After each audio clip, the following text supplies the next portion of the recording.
Mrityorma Amritam Gamaya. Yes, let us raise our mind and heart to God to request of good things from God. Let us raise for prayer. I'd like to call upon our school choir to sing the prayer song.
Thank you.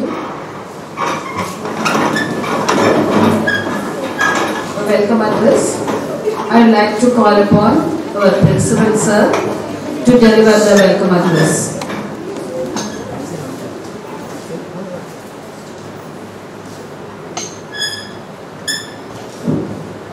Namaste to all. Honorable Chairman sir, esteemed CEO sir, respected Chief Guest Sri S. Sitaraman, historian and specialist in temple architecture, dear teachers, my dear students, a very happy and energetic afternoon to one and all present here. Being the best leader, isn't it about having power over others, but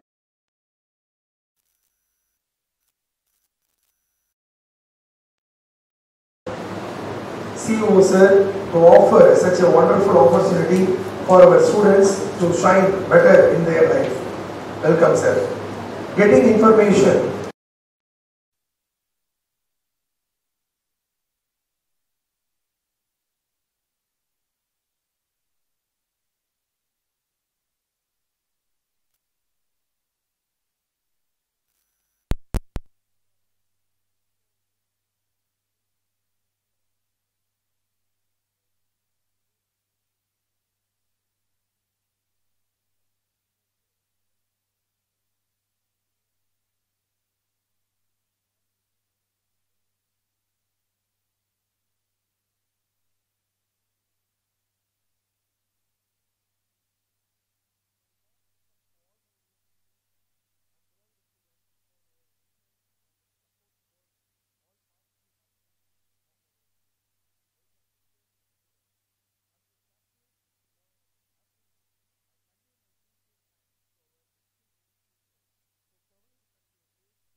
Now the time for felicitation.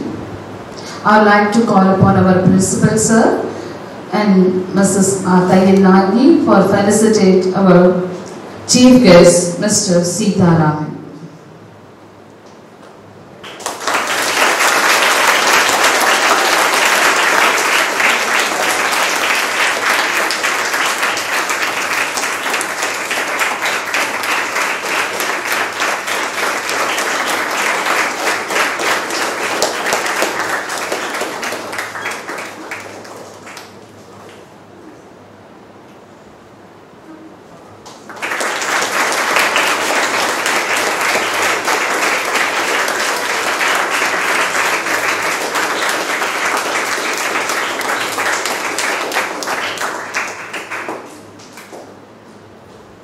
sir. Now, the time for introduction of chief guest.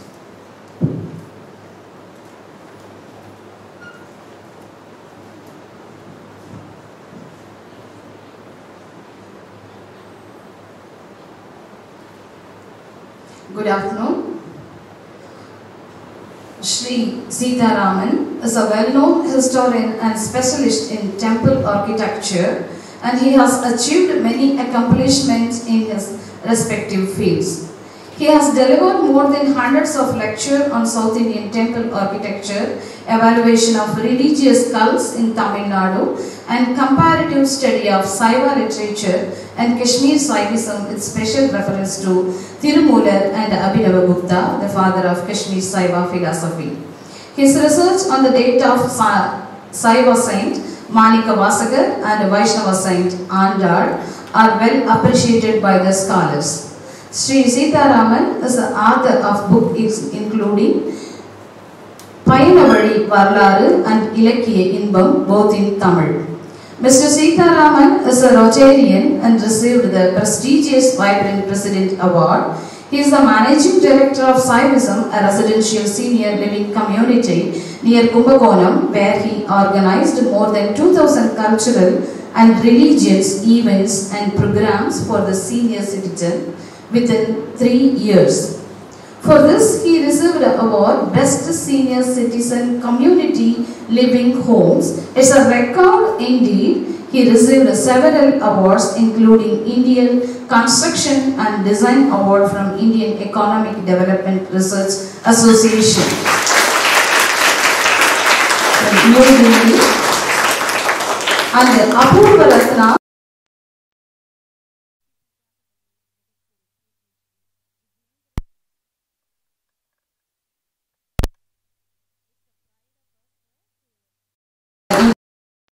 Perfect. Thank you so much.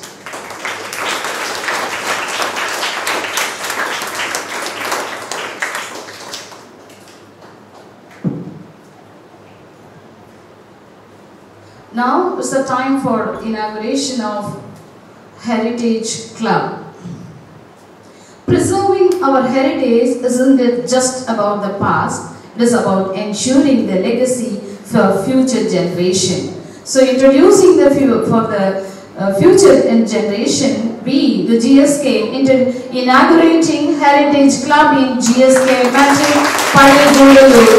It's a time for inauguration of Heritage Club.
Yes, now we have the address from our beloved chief guest. Children, get the points and whatever valuable memories what he has. Let us listen from our beloved chief guest. Welcome, sir.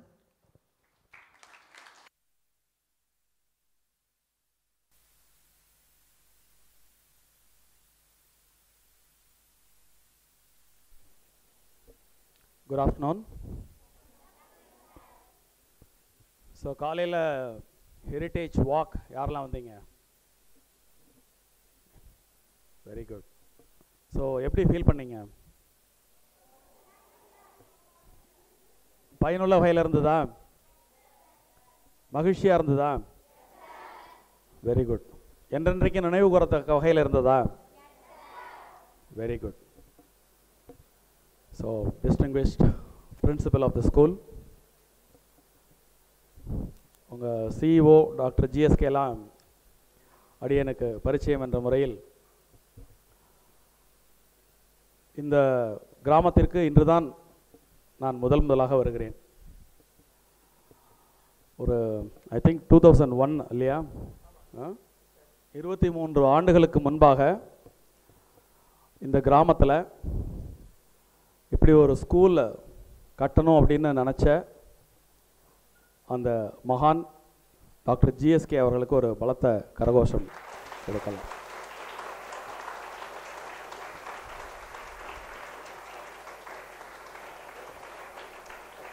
இது என்னமோ என்னை கூப்பிட்டு இங்கே பேச சொன்னதுனால நான் ஒரு மேடை நாகரிகம் கருதி சொன்ன வார்த்தை அல்ல. இந்த உலகம் என்பது கற்பித்தல் மற்றும் கற்றல். நான் பேசுகிறது உங்களுக்கெல்லாம் புரியுது தானே? சரி, புரியலன்னா டக்குன்னு கை தூக்கிடுங்க, நான் திரும்ப புரிகிற மாதிரி. புரியலையா? சரி. கற்றல் கற்பித்தல் இந்த ரெண்டு வார்த்தை புரியுதுல்ல? கற்றல் அப்படின்னா நம்ம படிக்கிறது தெரிஞ்சுக்கிறது, கற்பித்தல் அப்படின்னா சொல்லிக் கொடுக்கறது. ஸோ இந்த உலகம் தோன்றிய காலம் முதல் இன்று வரை இந்த உலகத்தை இயக்குவது இந்த கற்றலும் கற்பித்தலும் தான். தேடி தேடி போய் கற்றுக்கணும், கற்றுக்கிட்டதை தேடி தேடி போய் சொல்லித்தரணும். இது ரெண்டும் இருக்கிறதுனால தான் இன்றைக்கி நம்ம அனுபவிக்கிற எல்லா விஷயங்களும் அந்த கற்றலிலிருந்து வருவது தான் இல்லையா? அறிவியல், கட்டுமான கலையாக இருக்கட்டும், எல்லாமே யாராவது ஒருத்தர் கற்றுக்கிறாங்க, திரும்ப கற்றுக்கொண்டதை பயனுள்ளதாக ஆக்கி சமுதாயத்திற்கு பயன்பெறுவதற்கு அளித்தல். ஸோ கற்றலும் கற்பித்தலும் தான் உலக இயக்கும் அடிப்படை கருவிகள். இதனால தான் பாரதியார் ரொம்ப அழகாக ஒரு பாடலில் சொல்லியிருப்பார், அன்ன சத்திரம் 1000 வைத்தலும் ஆலயம் 10,000 நாட்டலும் அன்ன யாவினும் புண்ணியம் கோடி ஆங்கோர் ஏழைக்கு எழுத்தறிவித்தல். இது ஒரு தமிழ் பாட்டு தான், இருந்தாலும் உங்களுக்கு நான் பதம் பிரித்து அர்த்தம் சொல்லிடுறேன். அன்னசத்திரம் 1000 வைத்தலும், உலகத்தில் சிறப்பான தானம் என்பது அன்னதானம். ஒருவருடைய பசியை போக்கக்கூடிய அன்னதானம் தான் சிறப்பானது அப்படின்னு பெரியவங்கெல்லாம் சொல்லுவாங்க. அந்த மாதிரி 1000 அன்னசத்திரத்தை வைப்பதை காட்டிலும் அன்னசத்திரம் 1000 நாட்டலும் ஆலயம் 10,000 நாட்டலும், வழிபாட்டு தலமான கோயில்கள் 10,000 15,000 கோயில் கட்டுறதை தாண்டியும் புண்ணியம் வாய்ந்தது ஒன்று உண்டு. அப்படின்னா அது என்ன அப்படின்னா, ஒரு ஏழை மாணவனுக்கு எழுத்து அறிவித்தல். அன்னை யாவினம் புண்ணியம் கோடி ஆங்கோர் ஏழைக்கு எழுத்து அறிவித்தல் அப்படின்னு கல்வியினுடைய பெருமையை. ஏன் அப்படின்னு கேட்டிங்கன்னா, ஒருவர் கல்வி கற்பதால் ஒரு குடும்பம் மட்டுமல்ல, ஒரு ஊர் மட்டுமல்ல, ஒரு சமுதாயமே ஏற்றம் பெறுவதற்கான ஒரு வாய்ப்பு ஒரு தனி மனிதன் கல்வி பெறுவதால் ஏற்படும் என்பதை உணர்ந்துதான் கல்விக்கான அந்த பலனை பாரதியார் இவ்விதம் தெரிவித்திருக்கிறார் அப்படின்னு சொன்னால் அது ஒரு மிகையான கூற்றாக இருக்க முடியாது. அதே மாதிரி இந்த ஹெரிட்டேஜ் கிளப் அப்படிங்கிற ஒரு விஷயம் அவருடைய இன்ட்ரோடக்ஷன் ஸ்பீச்சில் சொன்ன மாதிரி, இந்த ஹெரிட்டேஜ் கிளப் அப்படிங்கிறது பெரிய பெரிய யூனிவர்சிட்டிஸில் கூட கிடையாது. இது எந்த அளவுக்கு முக்கியத்துவம் வாய்ந்தது அப்படிங்கிறது நீங்கள் வளர்ந்து ஒவ்வொரு துறையில் வென்று சமுதாயத்தில் வெற்றி கொடி நாட்டும் பொழுது இந்த நாளை நீங்கள் நினைவு கூறுவீர்கள். இங்கே ஆசிரியர்களாக இருக்கிறவங்க எல்லாம் 70s 80s படித்தவங்களாம் இருக்கீங்க தானே? நாங்கள்லாம் படிக்கிற காலகட்டத்தில் ஒரு நாளைக்கு 7 பீரியட் உண்டு. காலையில் 4 பீரியட், சாயங்காலம் 3 பீரியட். இப்போயும் அந்த சிஸ்டம் தானே, இல்லை வேறு வேறு சிஸ்டமா? ஆமாம். அதில் நீதி போதனை அப்படின்னு ஒரு பீரியட் உண்டு. ஞாபகம் இருக்கா உங்களுக்கெல்லாம்? நீதி போதனை அப்படின்னு ஒரு ஸ்பெஷல் பீரியட். பெரும்பாலும் நிறைய பசங்க தூங்குவாங்க அதில். ஏன் அப்படின்னு கேட்டிங்கன்னா, அது ஒரு ப்ரைம் சப்ஜெக்ட் இல்லை. மேக்ஸ், இங்கிலீஷ், ஃபிசிக்ஸ், கெமிஸ்ட்ரி அது மாதிரி இது வந்து வாழ்வியலுக்கு தேவையான சப்ஜெக்டில் தான் எல்லாம் கவனம் செலுத்துவாங்க.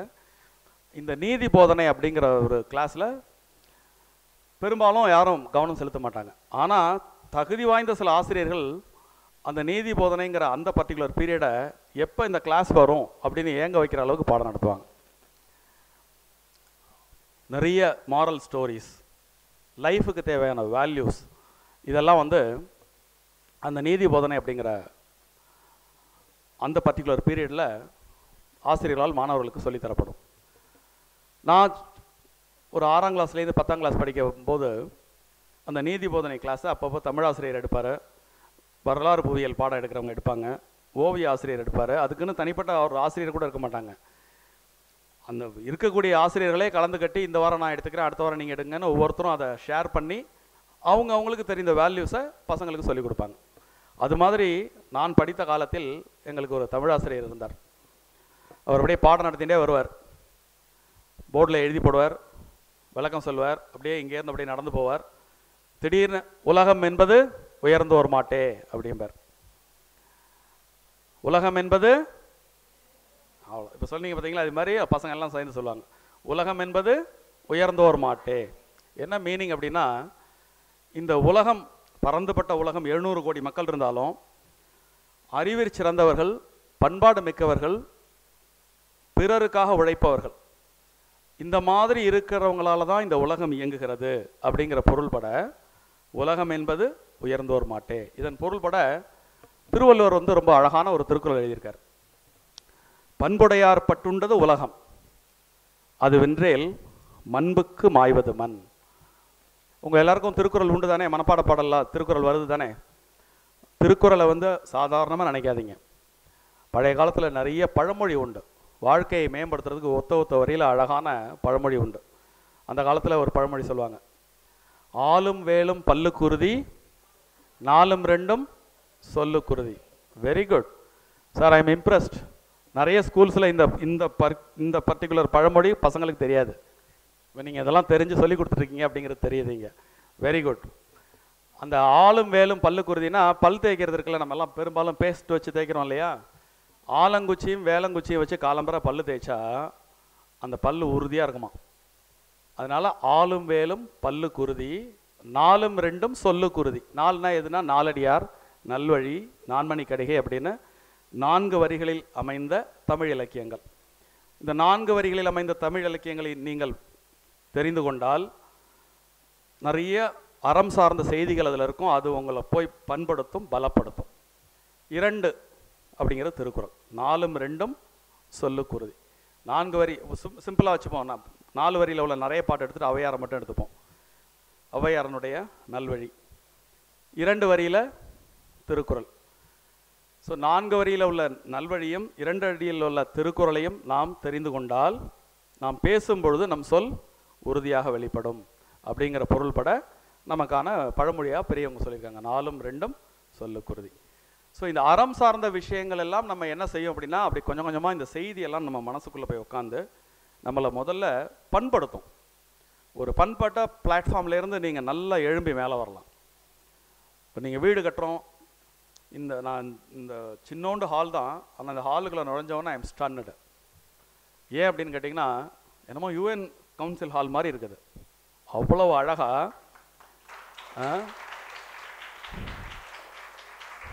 எவ்வளோ ஒரு தொலைநோக்கு பார்வையோட ரொம்ப ரம்மியமாக இருக்குது. இந்த ரம்மியமான இந்த சூழல் இருக்குது பாருங்கள், இந்த சூழலே ரொம்ப ஒரு இனிமையாக இருக்குது. அந்த இனிமையான சூழலில் வந்து படித்தல் அப்படிங்கிறது கைகூடும்.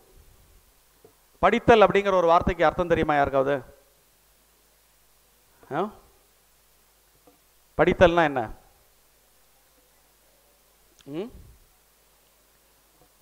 அது ஒரு காரண பெயர். எப்படின்னு சொல்லட்டுமா?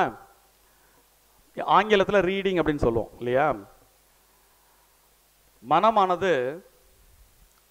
கற்றலுக்கு முன்பு அடங்காமல் அங்கங்கே அப்படியே போகும், கண்ட இடத்துல அலைப்பாயும். கற்றலுக்கு பின்பு படிந்து விடும், ஓரிடத்தில் நிலைத்து நிற்கும். அதனால தான் கற்றல் அப்படிங்கிறது உங்கள் மனசை ஒரு படிமான நிலைக்கு கொண்டு வரும். உங்கள் மனதை படிமான நிலைக்கு கொண்டு வருவதனால் அதற்கு படித்தல் அப்படின்ற ஒரு பொருள். நீங்களே நிறைய ஃபீல் பண்ணியிருப்பீங்க. அமைதியாக இருக்கிற நேரம் உங்களுக்கு நல்லா உள்வாங்க முடியும். பார்த்துருக்கீங்களா? மனசு அலைப்பாயும் போதோ வேறு வேறு இடங்களில் கவனம் இருக்கும் பொழுதோ கிளாஸில் கவனம் போகாது, படிக்கும்போது நம்மளால் சரியாக படிக்க முடியாது. ஆனால் அமைதியாகவும் மகிழ்ச்சியாகவும் நீங்கள் படித்து பாருங்கள், படித்தது மறக்கவே மறக்காது. இப்போ எனக்கு வந்து இப்போ 52 வயசாகிறது. இப்போ நான் உங்கள் முன்னாடி சொன்ன திருக்குறள், நாலடியார், இந்த மாதிரியான செய்திகள் எல்லாம் உங்களை மாதிரி மாணவ பருவத்தில் படித்தது தான். அதுக்கப்புறம் அதெல்லாம் படிக்கிறதுக்கெலாம் எனக்கு நேரம் கிடையாது. அப்போ படித்தது, அப்போ சொல்லிக் கொடுத்த ஆசிரியர்களுடைய அந்த ஒரு அற்புதமான அந்த டீச்சிங் கெப்பாசிட்டி, அதெல்லாம் எங்கள் மனசில் வந்து அப்படி ஆழமாக பதிஞ்சுது. அது மாதிரி என்னுடைய தமிழாசிரியர் சொன்ன 2 செயல்களை இங்கே உங்களுக்கு உங்கள் முன்னாடி பகிர்ந்துக்க நான் ரொம்ப ஆசைப்பட்றேன். உலகம் என்பது உயர்ந்தோர் மாட்டை, இது ஒன்று. இன்னொன்று சொல்வார், அவர் அதிகபட்சமாக அவர் கண்டிக்கக்கூடியது, ஹோம்ஒர்க் பண்ணிவிட்டு செய்யாமல் இருந்தாக்க சத்தம் போட மாட்டார். ஹோம்ஒர்க் அப்போது எல்லா டீச்சர்ஸும் உங்களுக்கு ஹோம்ஒர்க் கொடுப்பாங்க தானே? சரியாக செய்கிறவங்க எத்தனை பேர்? கொடுத்த மாதிரி செய்கிறது பரவாயில்ல. அப்படி கை தூக்காதவங்களுக்கும் என்னுடைய மதிப்பீடு ஏன்னு கேட்டிங்கன்னா, அந்த நேர்மை பாராட்டுக்குரியது. இந்த நேர்மை பாராட்டுக்குரியது. கை தூக்கியவர்களுக்கும் பாராட்டு, கை தூக்காதவர்களுக்கும் பாராட்டு. இப்போ நான் சொல்ல போகிற இதை சொன்ன பிறகு இனிமேல் நீங்கள் எல்லாருமே கை தூக்குற லெவலுக்கு வந்துடுவீங்க. இந்த ஹோம்ஒர்க் செய்யாதவங்களை பார்த்து அவர் அடிக்க மாட்டார், திட்ட மாட்டார். ஒரே ஒரு பழமொழி சொல்வார், சொல்லாமலே பெரியர், சொல்லி செய்வர் சிறியர், சொல்லியும் செய்யார் கயவரே. அர்த்தம் புரியுதா? ஒரு விஷயத்தை சொல்லாமலே செஞ்சுட்டா அவங்க பெரிய மனுஷங்க. சரி, இன்றைக்கி கிளாஸ் டீச்சர் இதெல்லாம் சொல்லிட்டாரு, இன்றைக்கி வந்து நமக்கு இதெல்லாம் கொடுக்க போகிறாரு அப்படின்ட்டு ரெடி ரெக்கனராக இருக்கிற மாணவன் கடன் செஞ்சு கொண்டாந்து டக்குன்னு கொடுத்துருவான். அவன் வந்து பெரிய மனுஷன் கேட்டகரி. சில பேருக்கு சொல்லணும், இப்பா இந்த ஹோம்ஒர்க் நான் போன தடவை சொன்னேன், நீ சரியாக செய்யலை, மறுபடியும் நாளைக்கு செய் அப்படின்னு ஃபாலோ பண்ணணும். அப்படி சொல்லி செய்கிறாங்க பாருங்கள், அவங்க சிறியறான். சொல்லாமலும் செய்ய மாட்டாங்க, சொல்லியும் செய்ய மாட்டாங்க. அப்படின்னா அவர்கள் சொல்லியும் செய்யார் கயவரே. ஸோ இதை சொல்லுவார் அவர். அப்படியே பாடம் நடத்துவார், அப்படியே புக் எடுப்பார், எல்லாம் எழுதியாச்சாப்பா அப்படின்னு சொல்லிட்டு இதை சொல்லுவார். அவ்வளோதான். இதுவே பெரிய பனிஷ்மெண்ட் மாதிரி இருக்கும். அதனால் எல்லாரும் ப்ராப்பராக ஹோம்ஒர்க் எழுதி கொண்டு கொடுத்துருவாங்க. இது உங்களை மாதிரி நான் படிக்கிற காலத்தில் எங்கள் ஆசிரியர் சொன்னது எனக்கு அப்போ மனசில் பதிஞ்சது. இப்போ நான் உங்ககிட்ட நான் அதை பகிர்ந்து கொண்டிருக்கேன்.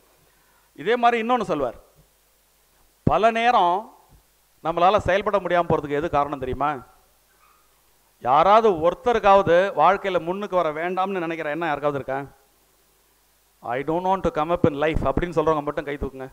ஐ do not have any aim, நான் முன்னுக்கு வர வேண்டிய அவசியமே எனக்கு இல்லை அப்படிங்கிற எண்ணம் உள்ளவங்க யாராவது இருக்கீங்களா இங்கே? நோ ஒன், இல்லையா? So every one has the instinct to come up in life, right? அப்போ எது தடையாக இருக்கு? ஏதோ ஒன்று தடையாக இருக்கு, இல்லையா? ஒரு சில பேர் ஜெயிக்கிறாங்க, நிறைய பேரால் ஜெயிக்க முடியலையே. தள்ளி போடுதல், சரியா? தள்ளி போடுதல், சரி நாளைக்கு செஞ்சுக்கலாம், அப்புறமா பார்த்துக்கலாம், நிறைய டைம் இருக்கு, ரைட்? இதுக்கு அதே தமிழாசிரியர் சொல்லுவார், நாளை என்பது இல்லை என்பதன் மறுபொருள். நாளை என்பது இல்லை என்பதன் மறுபொருள். எவ்வளோ ஈஸியாக இருக்கு, நல்ல ஃபார்முலாவா? இனிமேல் நாளைக்குன்னு உடனே இதை ஞாபகப்படுத்திப்பீங்களா? யாராவது ஏதாவது சொன்னாங்க நாளைக்கு பண்ணலாம் சார் அப்படின்னு சொல்லிட்டீங்கன்னா என்ன அர்த்தம்? It is never going to happen. You just initiate. நீ வேணால் நாளைக்கு முடிச்சுக்கோ, நாளன்னைக்கு முடிச்சுக்கோ, அடுத்த வாரம் கூட முடி. அந்த வேலையை உடனே தொடங்கிடுங்க. ஏதாவது நீங்கள் செய்ய விரும்பணும் அப்படின்னு நீங்கள் நினச்சிங்கன்னா, what is the right time? Here and now. Which is the right place? Here. What is the right time? Now. So if you want to achieve anything in life, use this formula, here and now. இப்போ 4 2 சொல்லுக்குருதி சொன்னால ஒரு 4 வரி பாட்டு ஒன்று சொல்லட்டுமா? கேட்க தயாராக இருக்கீங்களா? போர் அடிக்கல? Are you sure? Okay. Kumaraguruparar அப்படின்னு ஒரு பெரிய செயின்ட். அவர் அழகாக ஒரு ஃபார்முலா ஒன்று சொல்லி கொடுத்துருக்கார். பிறரால் பெரும் சுட்டு வேண்டுவான் யாண்டும் மறவாமை நோற்பது ஒன்றுண்டு. பிறர் பிறர் சீரெல்லாம் தூற்றி சிறுமை புறங்காத்து யார் யாருக்கும் தாழ்ச்சி சொல்லல். மீனிங் சொல்லட்டுமா? பிறரால் பெரும் சுட்டு வேண்டுவான் அப்படின்னா என்ன அர்த்தம் அப்படின்னு கேட்டிங்கன்னா, இப்போ உதாரணத்துக்கு ஒரு 100 பேர் பரீட்சை எழுதினாலும் உங்கள் ஸ்கூலில் யாராவது ஒருத்தர் ஸ்கூல் டாப்பராக வருவார்ல, அவரை எல்லாருக்கும் தெரியும் தானே? அது வரைக்கும் அவரை யாருக்காவது தெரியுமோ தெரியலையோ, if he gets to the topper level or if he achieves a state level, அதுக்கப்புறம் his name is popular, right? தெரியாதவங்களுக்கும் தெரியும், தெரிய விரும்பாதவங்களுக்கும் அந்த பேர் சென்றடையும் இல்லையா? பெரும் சுட்டு அப்படின்னா அவன் பார்ப்பா எப்பேற்பட்ட லெவலுக்கு போயிட்டான். தட் இஸ் கால்டு பெருஞ்சுட்டு. பிறரால் பெரும் சுட்டு வேண்டுவான் யாண்டும் மறவாமை நோற்பது ஒன்றுண்டு. அது மாதிரி ஒரு பெரிய லெவலில் ஒரு நல்ல பேர் வேணும்னு நினைக்கிறவன் எப்பயுமே மறைக்காம கடைபிடிக்கக்கூடிய ஒரு குணம் உண்டு. அது என்ன குணம் தெரியுமா? பிறர் பிறர் சீரெல்லாம் தூற்றி. இப்போ உங்கள் முன்னாடி 4 பேர் உட்காந்துருக்கீங்க, 4 பேரும் ஃப்ரெண்ட்ஸ். அந்த 4 பேருக்குமே நல்லதும் இருக்கும் கெட்டதும் இருக்கும் இல்லையா? அதில் ஒரு சில பேருக்கு ஒரு குணம் இருக்கும், எப்போதும் இன்னொருத்தவங்களுடைய தவறை மட்டுமே பேசுறது. ஒரு சில பேருக்கு ஒரு குணம் இருக்கும், எப்போதும் இன்னொருத்தவங்களுடைய நல்லதை பற்றி மட்டுமே பேசுறது. யாரை லைக் பண்ணுவாங்க? ஸோ அதுதான் சொல்கிறாங்க, பிறரால் பெருஞ்சுட்டு வேண்டுவான் யாண்டும் மறவாமை நோற்பது ஒன்றுண்டு. பிறர் பிறர் சீரெல்லாம் தூற்றி, மற்றவங்களுடைய நன்மைகளை மட்டும், சரியான விஷயங்களை மட்டும் பெருமையாக பேசணுமா. சிறுமை புறம் காத்து, ஒரு நெகட்டிவான விஷயங்களை வெளியில் சொல்லாமல் பரவாயில்ல எல்லாம் மனுஷனா ஒரு இருக்கிறது தானே, அதை போய் நம்ம பெருசாக சொல்ல வேண்டாம். But she is very brilliant and memory is powerful, very kind. So ஒருத்தவங்களுடைய அந்த நல்ல விஷயங்களை பேச பேச பேச பேச அந்த நன்மை வந்து நமக்கு சேரும். சீரெல்லாம் தூற்றி சிறுமை புறங்காத்து, யாரை பார்த்தாலும் தாழ்ச்சி சொல்லல், தன்னை பற்றி பெருமையாக பேசாமல். இதே மாதிரி திரிகடுகம்னு ஒன்று, அதில் வந்து ஒரு அருமையான ஒரு பாடல் உண்டு. நான்லாம் உங்கள் மாதிரி 7ஆம் கிளாஸ் படிக்கும்போது படித்த பாட்டு அது. Am I boring? No? So, are you all alert? இன்னொரு பாட்டு சொல்லலாமா இதே மாதிரி? ரொம்ப மாணவர்களுக்கு தேவையான ஒரு அருமையான பாட்டு இந்த திரிகடுகம்னா அது ஒரு மூலிகை பொருள். உடம்பு சரியில்லைனாக்கா அதை கொடுத்தா சரியாகுங்கிற மாதிரி வாழ்க்கைக்கு தேவையான மருந்து மாதிரி 3 முத்தான செய்திகளை சொல்லக்கூடிய பழந்தமிழ் பாடல். அதில் மாணவர்களுக்கு மட்டும் இல்லை, மனுஷனாக பிறந்த ஒவ்வொருத்தனும் கடைபிடிக்கக்கூடிய ஒரு அற்புதமான செய்தி மிகவும் அற்புதமாக புதிந்திருக்கிறது. அதில் ஒன்று உங்களுடன் பகிர்ந்து கொள்ள ஆசைப்படுகிறேன். பிறர் தனை பேணுங்கால் நாணலும் பேனார் திறன்வேறு கூறிற் பொறையும் அறவினையை காராண்மை போல் ஒழுகலும் இம்மூன்றும் ஊராண்மை என்னும் செருக்கு அப்படின்னு ஒரு பாடல், பழந்தமிழ் பாடல். என்ன மீனிங் அப்படின்னா, இப்போ உதாரணத்துக்கு இந்த பொண்ணு 100 மார்க் வாங்கிறான்னு வச்சுப்போம். அப்போ எல்லாரும் சேர்ந்து அப்பா என்ன பிரில்லியன்ட்ப்பா, எப்படி தான் 100 மார்க் வாங்கினாலும் தெரில, நமக்கு கிடைக்கிற அதே நேரம் தான் அவளுக்கும் கிடைக்கிது. பட் இப்படி வாங்கிறாலே நீங்கள் போய் பாராட்டும் பொழுது அமைதியாக இருக்கணும். பிறர் தன்னை பேணுங்கால் நாணலும், வெக்கப்படணும். இல்லை அதெல்லாம் நான் எல்லாம் நீனும் படித்தா வந்துடலாம், எங்கள் அப்பா சொல்லிக் கொடுத்தாரு, டீச்சர் சொல்லிக் கொடுக்கும்போது கவனித்தேன், நான் ஒன்றும் பெருசாக பண்ணல. So this is how we should react.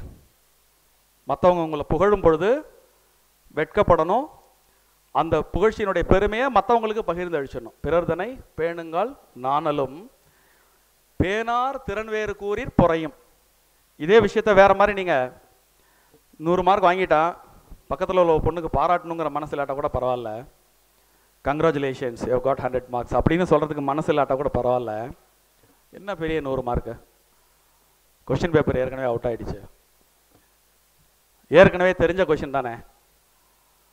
அவள் இந்த கொஷினுக்கு ஏற்கனவே 4-5 தடவை எழுதி போட்டான். நம்ம படித்த கேள்வி வரல, அவள் படித்த கேள்வி வந்துருச்சு. Show she has got 100. இதில் ஒன்றும் பெரிய விஷயமே இல்லை. You just check every one நம்ம எந்த கேட்டகரியில் இருக்கோம் அப்படின்னு. பேனார் சரி 100 மார்க் வாங்கிடுச்சு, பாராட்ட கூட மனசு இல்லை. திறன் வேறு கூறீர், அது அந்த அந்த கிரெடிட் சுத்தமாக அவங்களுக்கு அடையக்கூடாதுன்னு நினச்சி பல்வேறு விதமாக அவர்களை அவதூறு செய்தல். அப்படி பண்ணும் பொழுதும் பொறுமையாக இருக்கணுமா. பேனார் திறன் வேறு கூறீர் பொறையும், அறவினையை காராண்மை போல் ஒழுகலும். அறவினை அப்படின்னா என்ன அப்படின்னு கேட்டிங்கன்னா, செய்வன செய்தல், எது சரியோ அதை செய்தல். இந்த 3 குணங்களை ஒருவர் கடைபிடித்தால், அவங்க ரோட்டில் நடந்து போகும்போது பெரிய மனிதன் போகிறான் பார், இம்மூன்றும் ஊராண்மை என்னும் செருக்கு, ப்ரொஃபஷனல் ப்ரைட். இந்த 3 குணமும் புரிஞ்சுதா? புரியாதவங்க கை தூக்கும். இன்னொரு தடவை சொல்கிறேன். குட். உனக்காக இன்னொரு தடவை சொல்கிறேன். பிறர் தனை பேணுங்கால் நாணலும், பேனார் திறன் வேறு கூறீர் பொறையும், அறவினையை காராண்மை போல் ஒழுகலும், இம்மூன்றும் ஊராண்மை என்னும் செருக்கு. இந்த பாடலை ஞாபகம் வச்சுக்கோங்க. வாழ்க்கையில் எந்த இடத்துக்கு போனாலும், பள்ளிக்கூடத்துலேயும் சக்ஸஸ், சமுதாயத்திலையும் சக்ஸஸ், பர்சனல் லைஃப்லேயும் சக்ஸஸ், சோஷியல் லைஃப்லேயும் சக்ஸஸ். இந்த ஃபார்முலாவை கடைப்பிடிச்சிக்கிட்டே போனீங்கன்னா இனிமையாக இருப்பீங்க முதல்ல. அதே மாதிரி 2 திருக்குறள் மட்டும் சொல்லிட்டு என்னுடைய உரையை நான் பூர்த்தி செய்கிறேன். என்னாச்சு? ஹலோ,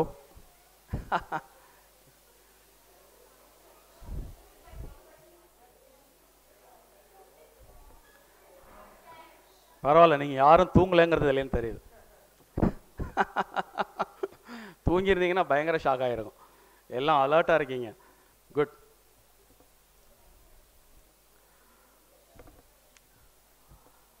விட வேண்டிய 4, பெற வேண்டிய 3, அதை மட்டும் சொல்லிட்டு இந்த என்னுடைய உரையை பூர்த்தி செய்கிறேன். நெடுநீர் மறவி மடி துயில், இந்நான்கும் கெடுநீரார் காமக்கலன். 4 விஷயத்தை நீங்கள் ஒதுக்கணும்னு வள்ளுவர் சொல்லியிருக்கார். இந்த 4 விஷயம் இருக்கிறவங்க எப்படிப்பட்டவங்கன்னு இந்த திருக்குறளை சொல்கிறார். நெடுநீர் அப்படின்னா தாமதம். எந்த ஒரு வேலையை சொன்னாலும் உடனே அப்புறம் பார்த்துக்கலாம். அல்லது 8 மணிக்கு வர சொன்னால் 9:15 வர்றது நெடுநீர். சில பேருக்கு இது பிரச்சனையாக இருக்காது, டயத்துக்கு வந்துடுவாங்க அவங்க, ஆனால் மறந்துடுவாங்க. காலையில் 9 மணிக்கு வர சொன்னால் 9 மணிக்கு போகணுன்னு நினச்சிக்கிட்டே இருப்பாங்க, மறந்துடுவாங்க. 11 மணிக்கு ஞாபகம் வரும். ஸோ நெடுநீர் மறவி. 3வது ஒரு கேட்டகரி உண்டு, மடி. அவங்களுக்கு ஞாபகமும் இருக்கும், போகணுங்கிற எண்ணமும் இருக்கும், ஆனால் சோம்பேறித்தனம். சரியா? படிக்கணும்னு வச்சுங்களேன், படிக்கிற ஆர்வமும் இருக்கும், படிக்க புரியும் அவங்களுக்கு. They can easily win over the situation, ஆனால் சோம்பேறித்தனம். நெடுநீர் மறவி மடி. அப்புறம் 4வது துயில், தூக்கம். இந்த 3ம் தாமதம் பண்ணுற காரியம் செய்யணுங்கிற ஆர்வமும் இருக்கும், ஞாபகமும் இருக்கும், ஆர்வமும் இருக்கும். ஆனால் தூக்கத்தில் சில பேர் என்ன பண்ணுவாங்க, 8 மணிக்கு போக வேண்டியதுக்கு 10 மணிக்கு தான் எந்திரிப்பாங்க. ஸோ இந்த 4 குணங்களை நீங்கள் தவிர்த்துட்டிங்கன்னா ஜெயிச்சிடலாம். இந்த 4 குணங்கள் இருந்தால் என்ன ஆகுங்கிறது திருக்குறளில் அவர் சொல்லியிருக்கார். நெடுநீர் மறவி மடி துயில், இந்நான்கும் கெடுநீரார் காமக்கலன். கலன் அப்படின்னா கப்பல். இப்போ ஒரு கப்பல், நீங்கள் இப்போ உதாரணத்துக்கு நீங்கள் சென்னையிலேருந்து ஸ்ரீலங்காவுக்கு பிரயாணம் மேற்கொள்கிறீங்கன்னு வச்சுப்போம். கப்பல் வழியாக போகணுன்னு ஆசைப்பட்றீங்க. கப்பலுக்கு போர்டு பண்ணும்பொழுது அந்த கப்பலில் 4 ஓட்டை இருக்குன்னு சொன்னால் ஏறுவீங்களா? இந்த கப்பலில் 4 ஓட்டை தான்ப்பா இருக்குது, பெரிய கப்பல், ஆனால் 4 ஓட்டை தான் இருக்குது அப்படின்னா கப்பலில் ஏறுவீங்களா? பணமே கட்டினாலும் ஏறுவீங்களா? ஏன், என்ன ஆகும்? 4 ஓட்டை இருந்தால் என்ன ஆகும்? அதனால் சொல்கிறார் வள்ளுவர், நெடுநீர் மறவி மடி துயிலின் நான்கும் கெடுநீரார் காமக்கலன். கெட்டு போகணும்னு நினைக்கிறவங்க விரும்பி ஏறி அந்த கப்பலில் உட்காந்துப்பாங்க. ஸோ இந்த நாளையும் தவிர்க்கலாமா? பெற வேண்டிய 3 குணங்கள் ஒன்று சொல்லியிருக்காரு. தூங்காமை, கல்வி, துணிவுடைமை. இம்மூன்றும் நீங்கா நிலநாள்பவர்க்கு. அலர்ட்டாக இருக்கிறது. தூங்காமைனா சுத்தமாக தூங்காமல் இருக்கிறதுன்னு இல்லை, உடலுக்கு போதுமான ஓய்வு பெற்ற நேரம் போக மற்ற நேரத்தில் விழிப்புடன் இருத்தல். தூங்காமை, கல்வி, துணிவுடைமை. இம்மூன்றும் உள்ள ஒருத்தர் வந்து எப்படி இருப்பார்னா நீங்கா நிலநாள்பவர். அவர் அவ்வளோ ஈஸியாக யாராலையும் ஜெயிக்க முடியாது. அவர் நினைக்கிற வரைக்கும் அவர் தான் ரூலர், ஆளுமை மிக்க பண்பாளர். இப்படிப்பட்டவங்க பேசினா எப்படி பேசுவாங்க தெரியுமா? சொலல் வல்லன் சோர்விலன் அஞ்சான் அவனை இகழ்வல்லல் வேந்தர்க்கும் அரிது. சரியான கல்வியோடு நீங்கள் பேச ஆரம்பிச்சிங்கன்னா அந்த பேச்சு எப்படி இருக்குன்னு வள்ளுவர் சொல்கிறாருன்னா, சொலல் வல்லன் சோர்விலன். நல்லா பேச தெரியும், அவன் எந்த இடத்துலையும் சோர்ந்து போய் உட்கார மாட்டான். அஞ்சான், பயப்பட மாட்டான், யாருக்கும் பயப்பட மாட்டான். அப்படிப்பட்டவனை சகல அதிகாரமும் பொருந்திய ஒரு ராஜா இருக்கார் பாருங்க, அந்த ராஜா அப்படிப்பட்ட ஒரு கல்வியாளனை வெல்ல முடியாது அப்படிங்கிற பொருள்பட இந்த திருக்குறளை வள்ளுவர் இயற்றியிருக்கிறார். உங்களோட இந்த மாதிரி ஒரு அருமையான ஒரு சூழலில் மாணவர்களுடன் உரையாடுவது எனக்கு எப்பொழுதுமே பிடிக்கும். ஏனென்றால் நீங்கள் எல்லாம் சமுதாய சிற்பிகள். உங்களுடைய சிந்தனை வளம், உங்களுடைய கல்வி வளம் முதலில் உங்களை வளப்படுத்தும், நீங்கள் சார்ந்த குடும்பத்தை வளப்படுத்தும், அதற்கு பிறகு நீங்கள் இருக்கக்கூடிய ஊரை வளப்படுத்தும், அதன் பிறகு ஒரு பெரும் சமுதாயத்தையே வளப்படுத்தும். அது மாதிரி ஒரு அற்புதமான மனம் என்ற விளைநிலம் கொண்ட உங்கள் முன் ஒரு சில நல்ல விஷயங்களை, அதுவும் குறிப்பாக இந்த ஹெரிட்டேஜ் கிளப் அப்படிங்கிற ஒரு அருமையான விஷயத்தை திறந்து வைப்பதற்கு என்னை அழைத்த பள்ளி நிர்வாகத்திற்கு என் மனமார்ந்த நன்றிகளையும், இதுக்காகவும் மிகவும்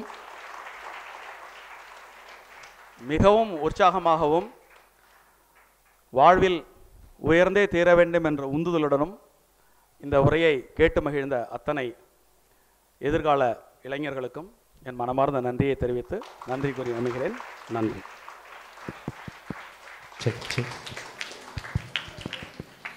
மிக்க நன்றி ஐயா.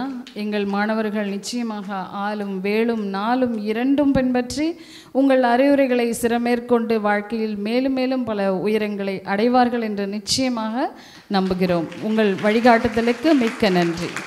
Now it's the time for vote of thanks. I would like to call upon our English PGT, Mrs. Porkudi, to deliver the vote of thanks. Gratitude is the fairest blossom which sprang from the soul. Let us be grateful to the people who make us happy. They are the charming garden to make our life happy. Honorable Chief Guest, esteemed Principal Sir, respected teachers, dear students, and everyone present here, good afternoon to one and all present here. It's my privilege to extend a heartfelt vote of thanks to on behalf of everyone gathered here.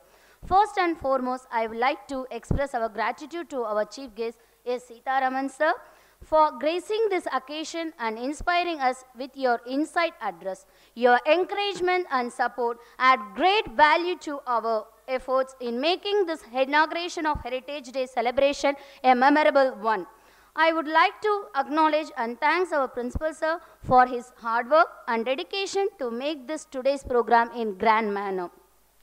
Finally, a big thanks to all the participants and students for being a part of this important occasion. Let us all take the inspiration from today to keep our tradition alive and pass them on to future generation. Once again, thank you for your presence and participation. Let's thanks and to cherish and establish and celebrate the richness of heritage from today onwards. Once again, thank you.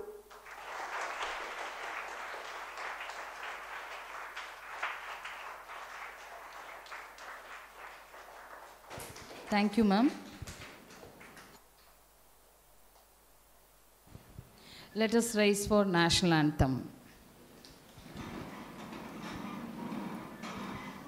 with no sound, please. जनगण मन अधिनायक जय हे भारत भाग्य विधाता पंजाब सिंध गुजरात मराठा द्राविड उत्कल बंगा विंध्य हिमाचल यमुना गंगा उच्चल जलधि तरंगा तव शुभ नामे जागे तव शुभ आशीष मांगे गाहे तव जय गाथा जन गण मंगलदायक जय हे भारत भाग्य विधाता जय हे जय हे जय हे जय जय जय जय हे